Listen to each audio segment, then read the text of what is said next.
Amados hermanos, desde hace varias semanas atrás hemos venido hablando acerca de los compromisos que ahora tenemos como cristianos. Compromiso al discipulado, estuvimos hablando sobre los compromisos de lo que es el dar, el compromiso al amor y a la restauración, pero yo me hago una pregunta, ¿tendremos nosotros bien claro y definido lo que significa compromiso? ¿Qué es para usted un compromiso? ¿Qué es para usted un compromiso? Matrimonio es un ejemplo de compromiso. Cuando usted compromete su palabra o cuando usted está bien comprometido con alguna causa la cual usted considera que es justa. Yo estuve investigando y en lo que estuve investigando pude encontrar que el compromiso encierra un gran significado, pero en términos sencillos se trata de un convenio, de una obligación contraída por medio de un acuerdo, promesa o trato que se hace entre dos o más personas. Eso es un compromiso. En una ocasión, yo escuché hablar a alguien acerca de lo que es el término compromiso, porque me interesa dejar bien claro esta palabra de compromiso en esta mañana. Y esa persona trataba de explicar el significado de lo que para él se trataba el compromiso. Y él colocaba una especie de ilustración. Y él decía que el compromiso es más o menos similar a lo que en esta mañana iba a ilustrar él, decía. Y es como elaborar una tortilla de huevo con jamón. ¿Cuántos han elaborado una tortilla de huevo con jamón? ¿Ah? Por lo menos alguna vez en nuestra vida lo hemos hecho, ¿verdad? Hemos agarrado el jamón, lo hemos picado y hemos hecho un revoltijo y por lo menos hicimos una tortilla de huevo con jamón. Ahora, él decía que allí intervinieron dos elementos o ingredientes importantes para la elaboración de ese plato. ¿Cuáles fueron? Los huevos y el jamón, ¿no es cierto? Por lo tanto, participaban dos animales del reino. Animal en este caso, pues. Ahora, ¿quiénes participaban? La gallina y el cerdo. Pero él decía, ¿quién realmente estaba comprometido allí en el sartén? Algunos decían, bueno, la gallina, porque la gallina vino y puso sus huevos, ese fue su compromiso. Él le dijo, no, la gallina simplemente está participando en la tortilla, porque la gallina no arriesgó su vida, simplemente puso su huevo. Pero el cerdo, ¿qué hizo? El cerdo ofreció su vida. Para él poder estar allí, en esa tortilla, él tuvo que haber sido sacrificado. Y él decía, eso es lo que realmente para mí significa la palabra compromiso, cuando tú estás dispuesto a darlo todo por una causa en la cual tú crees. Y eso es lo importante que debemos tener bien claro en esta mañana, lo que significa esa palabra para que la tengamos en el contexto de lo que vayamos a hablar, amados hermanos. Realmente cuando nosotros estamos comprometidos con esa causa que vale la pena, jamás nos avergonzamos de ella, jamás. Sino más bien estamos dispuestos hasta a ofrendar nuestras vidas por lo que creemos que es justo y correcto. Y en esta mañana vamos a hablar acerca del firme compromiso que tenemos nosotros, los cristianos, con el Evangelio. Yo vi que la mayoría decidimos seguir a Cristo. Bueno, vamos a ver el compromiso que tenemos nosotros en seguir a Cristo.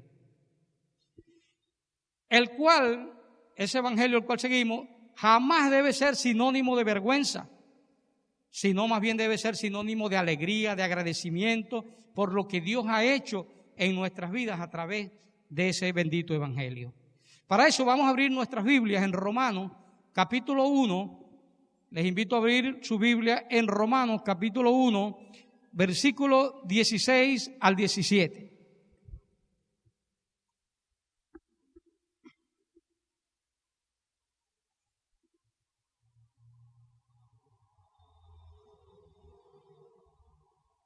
Ok, ¿ya lo tenemos?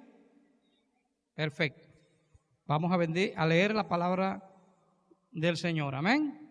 Dice, porque no me avergüenzo del Evangelio, porque es poder de Dios para salvación a todo aquel que cree, al judío primeramente y también al griego. Porque en el Evangelio la justicia de Dios se revela por fe y para fe, como está escrito, mas el justo por la fe vivirá. Amén, hermano.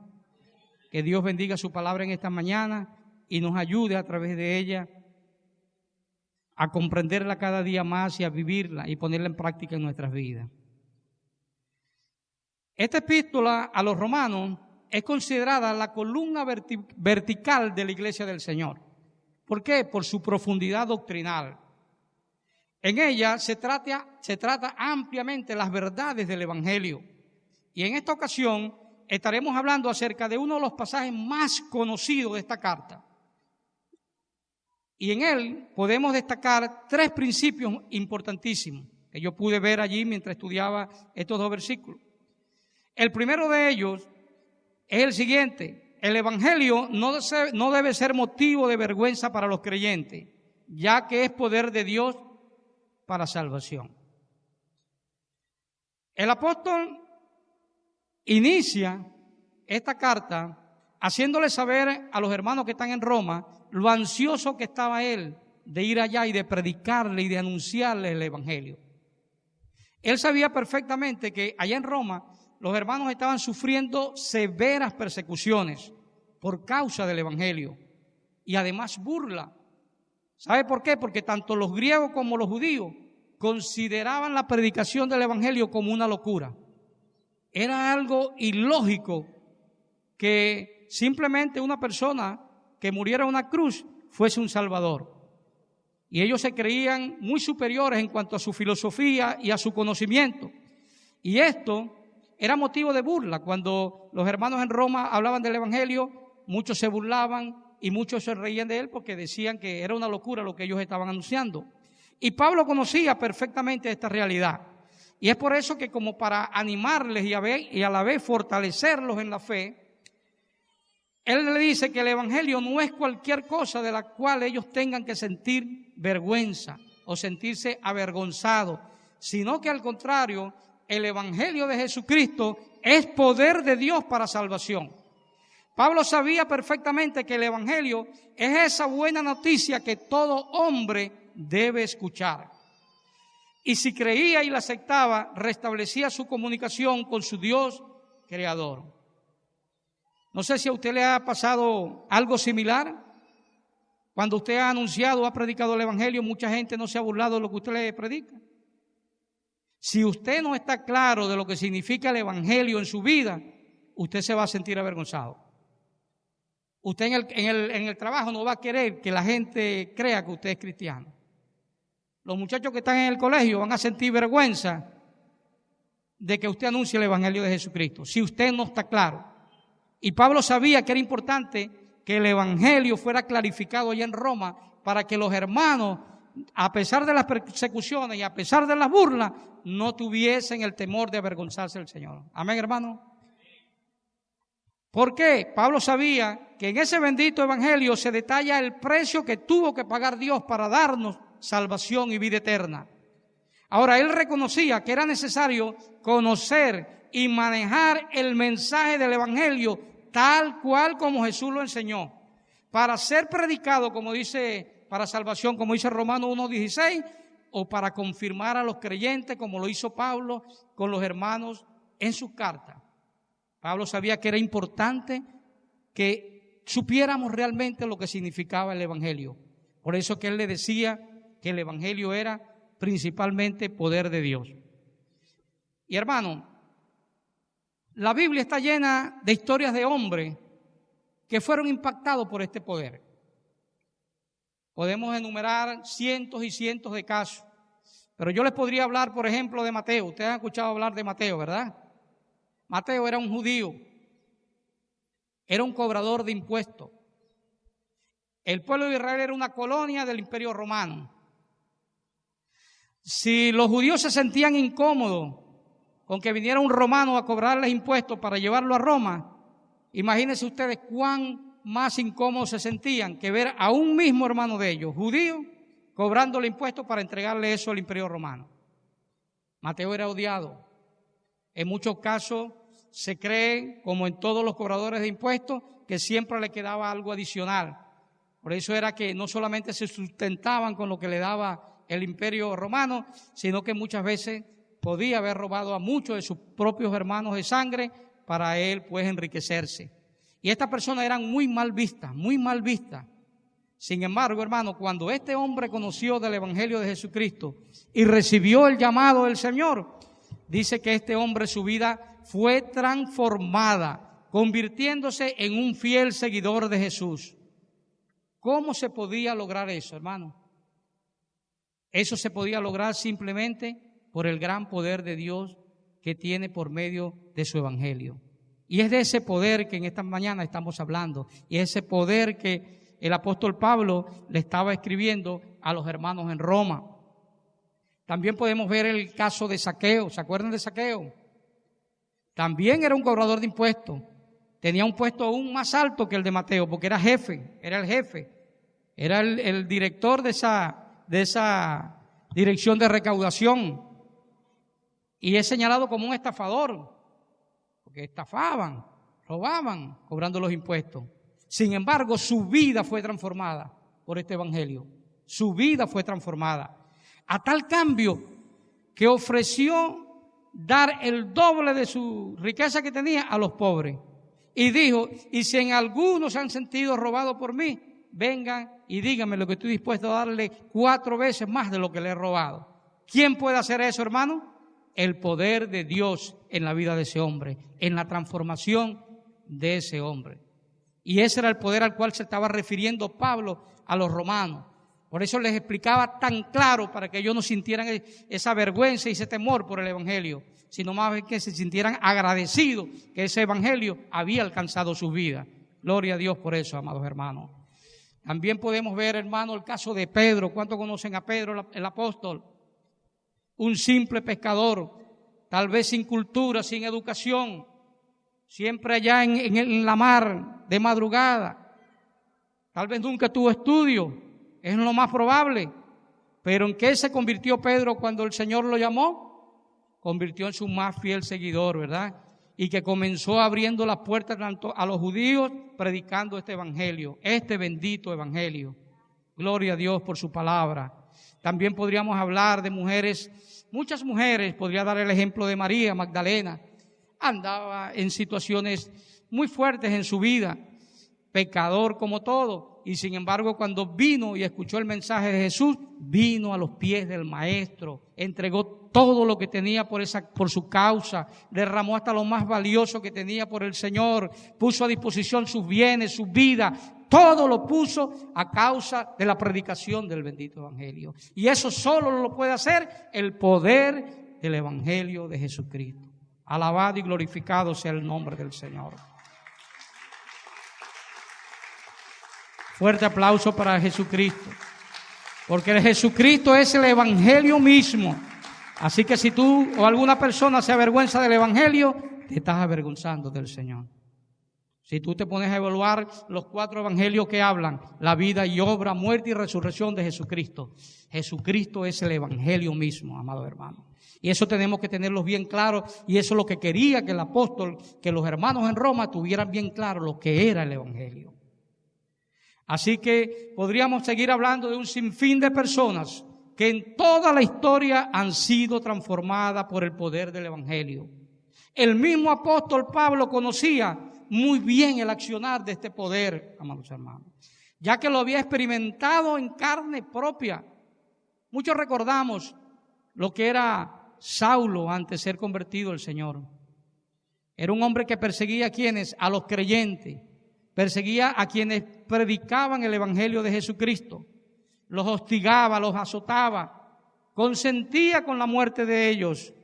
Sin embargo, cuando Jesús se reveló a su vida y ese bendito evangelio llegó a la vida de Pablo, Pablo se convirtió en un fiel seguidor del Maestro y defensor de esta causa, sufriendo cárceles, persecuciones, siendo apedreado y hasta poniendo su vida por causa de este bendito evangelio, que en esta mañana estamos nosotros hablando a través de la palabra. Amén, mis hermanos. Así que por eso él estaba tan convencido de lo que significaba el evangelio. Él sabía que era el único mensaje, el único, escuchen, que puede transformar, reconstruir, cambiar la vida de los seres humanos al punto de hacerlos pensar, vivir y actuar totalmente diferente. Por tanto, él les insistía que no debía ser sinónimo de vergüenza, sino más bien de dar de valentía la predicación de este evangelio y aún a costa de nuestra propia vida. Y así lo podemos ver en el lapso de la historia, hermano. En el primer siglo, ¿cuántos cristianos no murieron por causa del evangelio? ¿Cuántos no fueron apedreados? ¿Cuántos no sufrieron la muerte siendo encendidos como lámparas humanas? ¿Cuántos no fueron lanzados allá a los leones? Pero jamás renunciaron ni se avergonzaron de este evangelio. Y en los tiempos más actuales, amados hermanos, ¿cuántas personas han muerto en muchos países por allí por no renunciar al evangelio de Jesucristo? Yo me recuerdo el caso de un hombre que relataba un escrito en un libro que me gustó mucho, desde pequeño me gustaba leerlo, Detrás de la cortina de hierro. Y vi el caso de los hermanos que se escondían en las catatumbas por ahí a predicar el evangelio en cierta ciudad, cierto país. Y ellos estudiaban a escondida la palabra porque si no eran muertos, eran asesinados, encarcelados.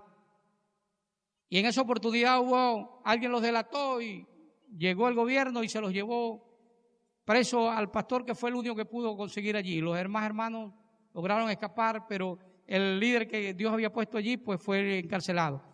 Y comenzaron a azotarles, a golpearles en la cárcel para que diera el nombre y el listado de todos los hermanos que estaban allí en esa noche. Y él se rehusó, él dijo: no estoy dispuesto a morir. Yo estoy dispuesto a morir y no revelar los nombres de mi hermano. Y como sabían que el hombre lo iba a hacer, uno dijo: mira, pero tiene un hijo de 12, 13 años, vayan, búsquenlo allá. Que a lo mejor él sí aguanta su sufrimiento, pero cuando vea al hijo que va, no lo va a aguantar y va a delatar. Y llevaron al niño allá y lo presentaron allá y lo colocaron frente a él en la celda. Y le dijeron: vamos a ver si no vas a hablar y no vas a decir. Y cuando él vio que estaban dispuestos ya a golpear y a matar a su hijo, él dijo: un momento, paren. Y cuando ya estuvo a punto de decir, el niño le gritó, le dijo: papá, no lo hagas. Prefiero morir gritando Jesús y mi patria y no saber que voy a vivir teniendo a un padre como traidor de sus hermanos. Eso es estar comprometido, amado hermano, y eso es en la actualidad. Y eso lo hace simplemente el gran poder de Dios. No lo hace porque nosotros somos fuertes o porque nosotros creemos que lo podemos hacer. No, es el Espíritu que mora en nosotros que nos da esa valentía, nos da esa fuerza y entereza para no avergonzarnos de este bendito Evangelio de Dios que ha transformado nuestras vidas. Fuerte aplauso al Señor por eso, amado hermano.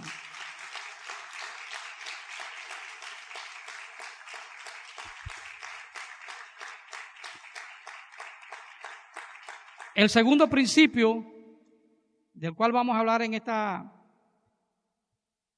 mañana dice de la siguiente manera: el evangelio no hace acepción de personas, por tanto debe ser predicado a todo el mundo.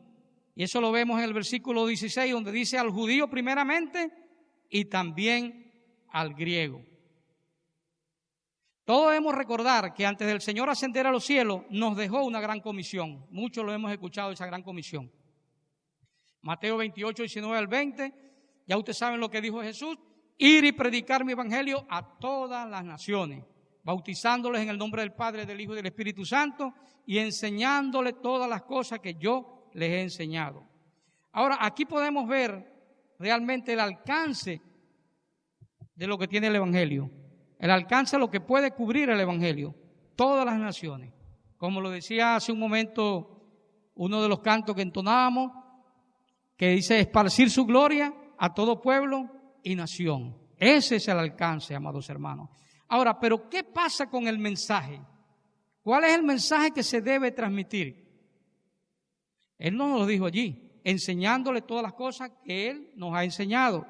Sin embargo, en la práctica vemos, amados hermanos, cómo se ha distorsionado o se ha diluido ese mensaje. En una oportunidad escuché a un predicador el cual comentó: no hay mayor mensaje que el evangelio, pero a pesar de su importancia, muy a menudo es distorsionado, masivamente o simplificado de más.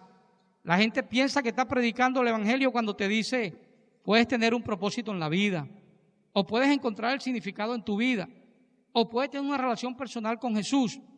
Todo eso es verdad y es importante, pero no llega al corazón de lo que es el evangelio.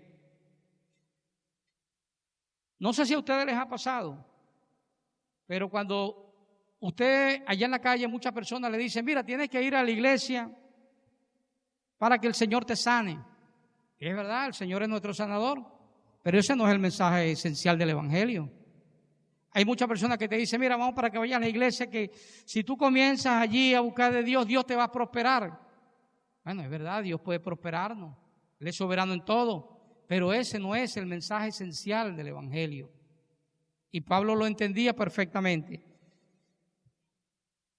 Para evitar distorsionar el mensaje o diluirlo, debemos conocer los elementos esenciales que deben contener la predicación del Evangelio. Por un lado vimos lo que es el Evangelio, que es poder de Dios, que no debe ser motivo de vergüenza. Pero ¿cómo vamos a hacer nosotros para predicarle a nuestros vecinos, amigos, familiares, para no distorsionar o diluir el Evangelio?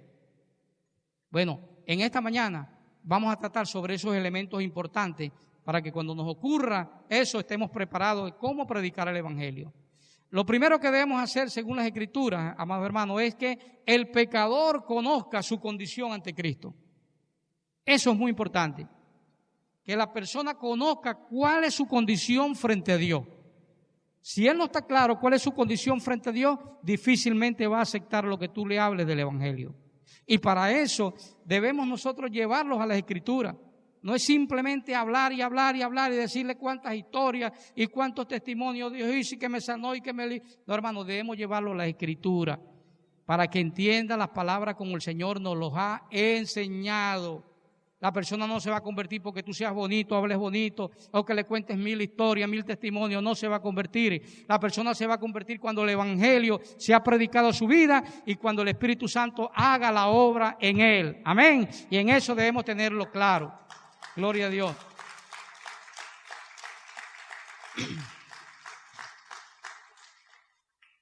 En Efesios 2, versículo 1, ahí está un versículo, la palabra muy claro como para ir mostrándole que el hombre natural sin Cristo está muerto espiritualmente en sus delitos y pecados.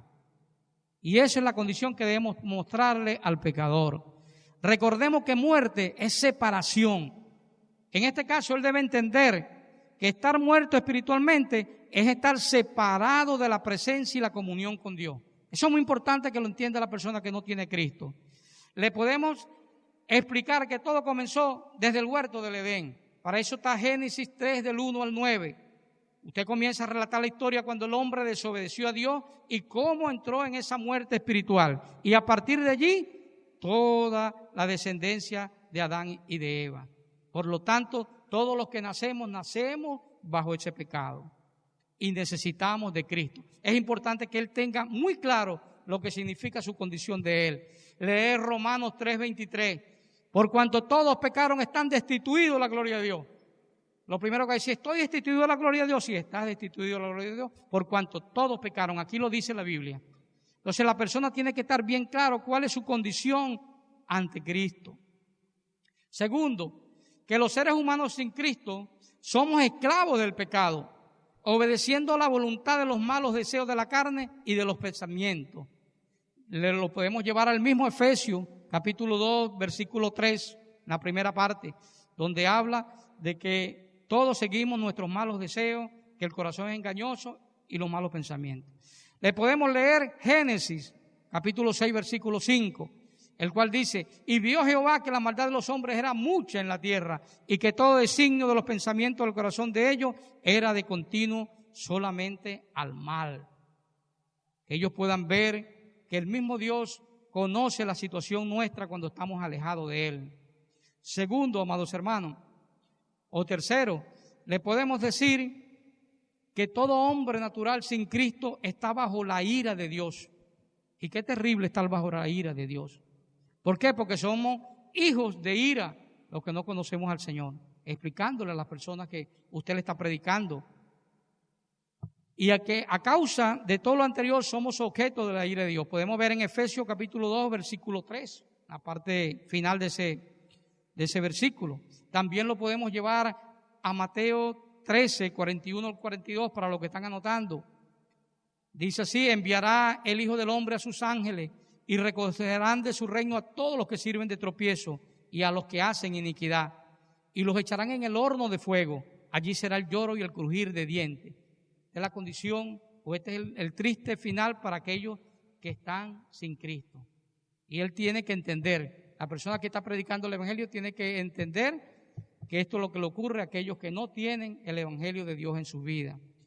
En el mismo Mateo 49:50 dice: así será el fin del siglo. Saldrán los ángeles y apartarán los malos entre los justos y los echarán en el horno de fuego. Allí será el lloro y el crujir de dientes. Podemos también leerle Juan 3:18. El que en él cree no es condenado, pero el que no cree ya ha sido condenado, porque no ha creído en el nombre del unigénito Hijo de Dios. Y el 36 que dice: el que cree en el Hijo tiene vida eterna, pero el que rehúsa a creer en el Hijo no verá la vida, sino que la ira de Dios está sobre él. Entonces esta persona debe ir comprendiendo, primero, cuál es su condición frente a Cristo. Segundo, por qué actúa de la manera como actúa. Y tercero, sabiendo que en esa situación está bajo la ira de Dios. Ahora, ante esta sombría condición nuestra ante Dios, podrá preguntar, como le preguntaron aquellas personas cuando en el primer sermón de Pedro, que Pedro le estaba hablando acerca del Evangelio, y cuando ellos se dieron cuenta de esta condición que estaba viviendo, le dijeron: ¿y ahora qué haremos? Es lo que te puede preguntar la persona a quien tú le estás predicando el Evangelio. Y es allí donde viene esa gran noticia sobre el Evangelio. Esta es una excelente noticia sobre la salvación.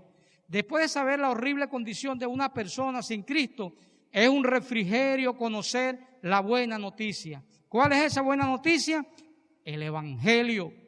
Cristo murió y resucitó a nuestro favor.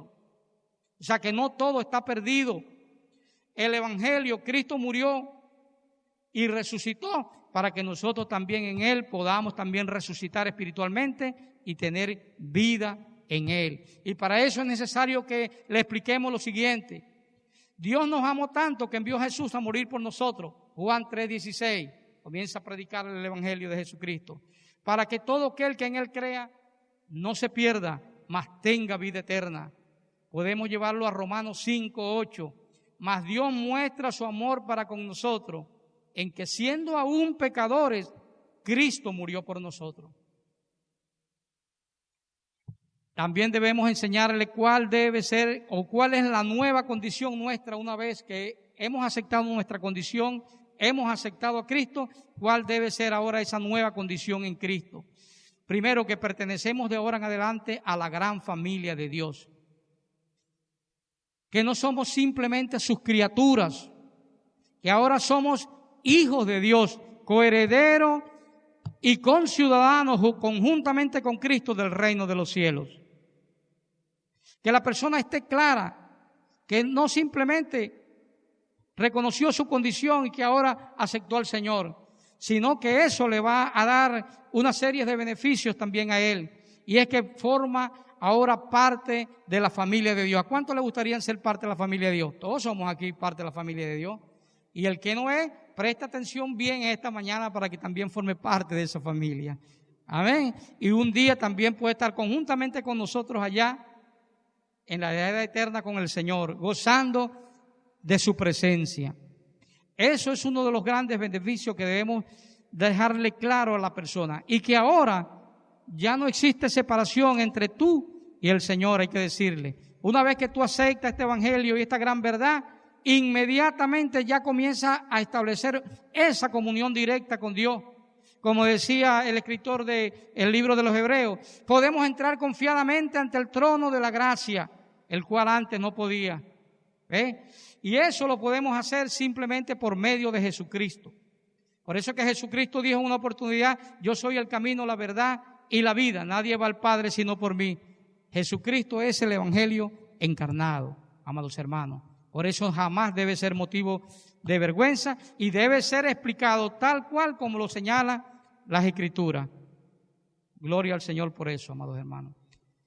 Así como dice Efesios 2:19, así que ya no somos extranjeros ni advenedizos, sino somos conciudadanos de los santos y miembros de la familia de Dios. Esa es la gran noticia que le damos a la persona que le estamos predicando y que acepta el Evangelio de Jesucristo.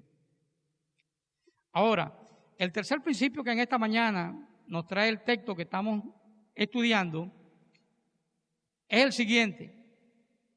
El Evangelio revela la justicia de Dios por medio de la fe en Jesucristo. El versículo 17 de Romanos capítulo 1 dice, porque en el Evangelio la justicia de Dios se revela por fe y para fe, como está escrito, mas el justo por la fe vivirá. La gran noticia que le estaba dando el apóstol Pablo a los hermanos en Roma es que el Evangelio era poder de Dios.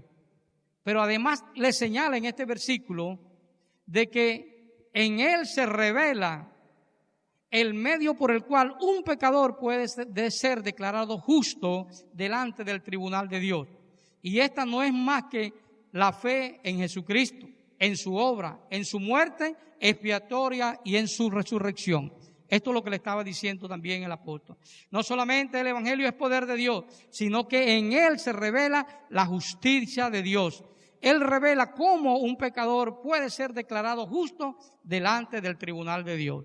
Como ustedes saben, Jesús, como lo dice el Evangelio, es el juez de vivos y muertos. Un día estaremos nosotros frente a ese gran tribunal de Dios, ¿verdad?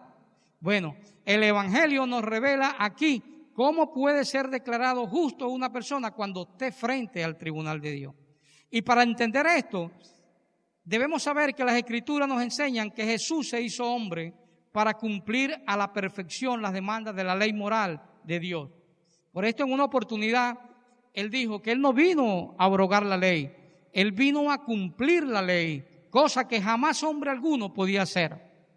También nos enseñan las Escrituras que Él murió allá colgado en una cruz. Ustedes recuerdan allá en el Gólgota, murió colgado en una cruz para pagar así con su muerte lo que la ley demanda de sus transgresores. Es decir, el que infringió la ley tiene que cumplir y tiene que pagar las consecuencias. Bueno, él estaba pagando las consecuencias allá por la ley. ¿Sabes una cosa? Él no conoció pecado. No conoció pecado, pero él murió por nuestros pecados. Lo podemos ver en 2 Corintios capítulo 5, 21. Por lo tanto, cuando un pecador cree en el Evangelio de Jesucristo, se realiza un intercambio muy interesante, un trueque o algo así para llamarlo de alguna manera. Vean lo que ocurre. Nosotros le damos a Jesús nuestros pecados pagados completamente en la cruz allá. Y al mismo tiempo, Él nos concede su justicia por medio de la fe en Él. Más adelante Pablo lo explica claramente en Romanos 3:27.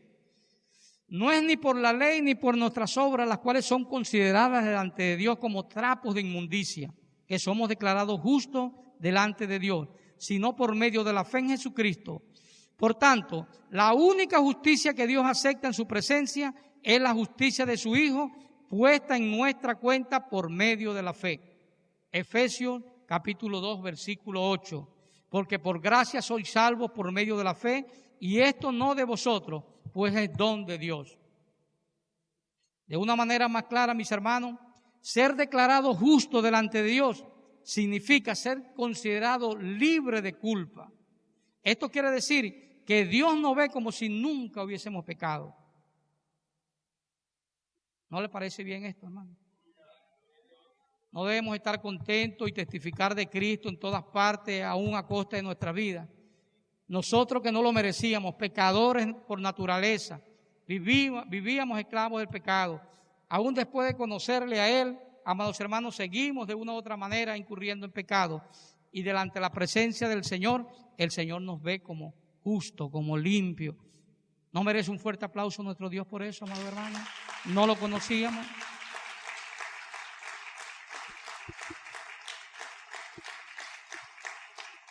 Esto debe ser un motivo grande para nuestras vidas y siempre debemos estar agradecidos al Señor todos los días. Señor, gracias. Gracias por tu amor. Gracias, Señor, por haber muerto por mí en la cruz del Calvario. Gracias por haber abierto mis ojos para que pueda entender y comprender tu palabra. Hermano, y este claro ejemplo de justicia que podemos ver, lo podemos ver en la misma Biblia. ¿Recuerdan el ladrón aquel que estaba allá? Habían dos ladrones, uno a la derecha y uno a la izquierda, cuando el Señor estaba siendo crucificado. ¿Se recuerdan que hubo uno que se arrepintió en el último momento? Se arrepintió y creyó en el Señor y reconoce a Jesús como su Salvador. Lo podemos ver en Lucas capítulo 23, 39 al 43.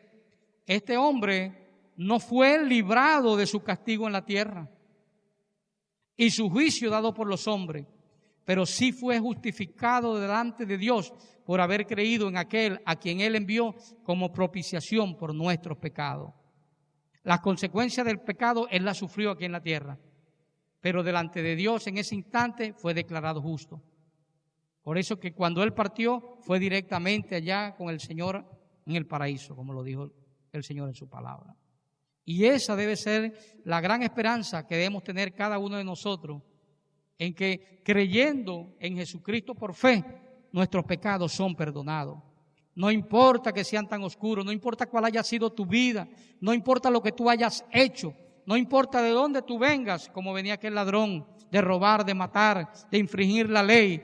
Pero si tú reconoces a Jesucristo como tu Salvador y crees en Él, la justicia de Dios se revela en tu vida y tú eres declarado justo delante de Dios. Y cuando el Señor te está mirando, no te ve a ti, ve a su Hijo, a quien no tuvo pecado, pero que pagó los pecados tuyos, lo pagó en la cruz del Calvario, amados hermanos. Gloria a Dios por su palabra en esta mañana.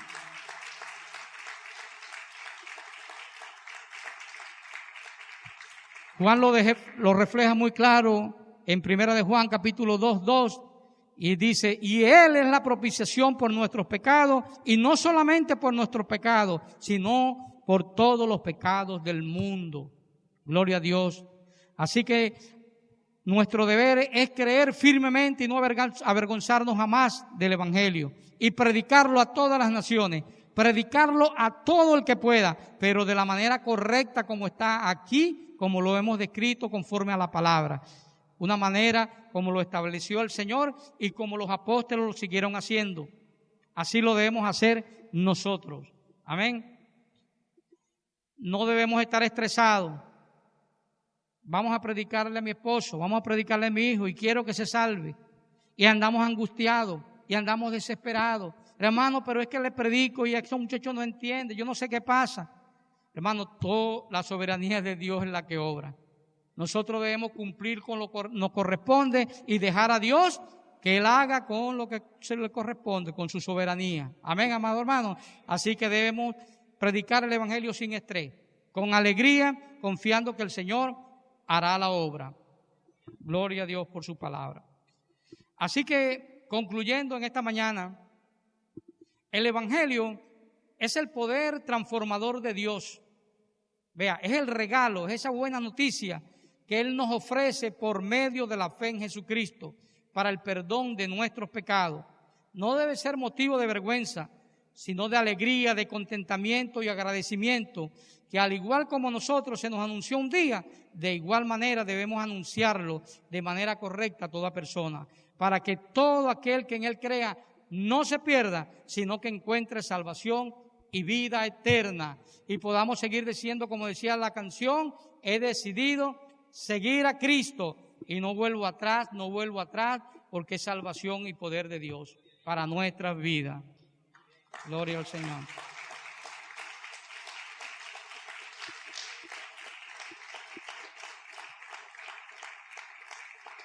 Ahora, mis hermanos, ¿cuál debe ser nuestra actitud frente a esta gran verdad que hemos aprendido de la palabra?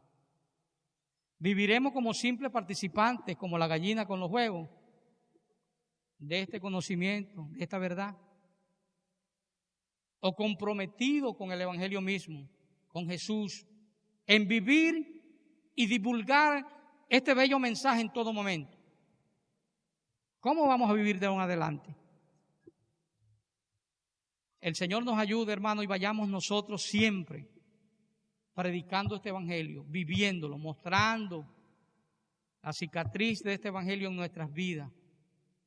No importa la situación, las circunstancias, sabemos que son difíciles, pero debemos estar conscientes de que el Señor está en nuestras vidas y que el compromiso nuestro es anunciar este Evangelio hasta que Él venga. No es hasta un día, 2 días, hasta que me canseo, cuando me sienta bien, hoy estoy de gana, mañana no.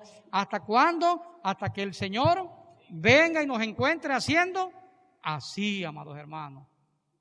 O tú, amado amigo, que nos visitas en esta mañana o que nos escuchas, hoy has escuchado sobre el Evangelio, ha sido la voluntad de Dios y tienes esa gran oportunidad de aprovechar tan hermoso regalo para salvación. Reconoce ahí donde tú estás tu condición, como fue descrita hoy en la predicación, y ven a los pies de Jesús en arrepentimiento genuino, creyendo en Él y recibiéndolo como su Señor y Salvador, como lo hizo el hombre que estaba al lado en la cruz. Y para que el Señor pueda verte justo un día ya en el tribunal, justo delante de Él, libre de toda culpa. Amén. Dios bendiga su palabra en esta mañana, hermano. Que Dios nos ayude. Vamos a darle gracias al Señor. Les invito a orar. Señor y Dios, te damos gracias en esta mañana, Señor. Gracias por tu amor, por tu misericordia. Gracias por tu bondad, Señor. Gracias porque tu palabra fue anunciada, Señor, y predicada en esta mañana. Sabemos que es el Espíritu Santo quien obra en nuestros corazones, en nuestras vidas, Señor. Gracias por tan hermoso regalo que nos diste. No lo merecíamos, Señor. Andábamos muertos espiritualmente hablando, apartados de ti, Señor.